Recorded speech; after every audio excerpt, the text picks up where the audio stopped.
Inalala ng Nevada State Police sa Amerika ang dalawang highway patrol trooper nilang nasawi sa gitna ng kanilang tungkulin. Binigyang bugay ang Filipino-American trooper na si Alberto Felix at kanyang kasamahang si Sergeant Michael Abate. Marami ring nag-alay ng bulaklak sa tanggapan ng highway patrol kung saan sila nakadistino.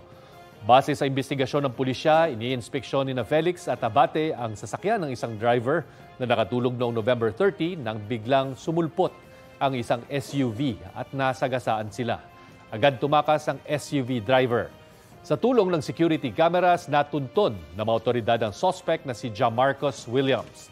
Nanggaling daw noon sa kasino ang suspect at lango sa alak. Mahaharap siya sa patong-patong na reklamo.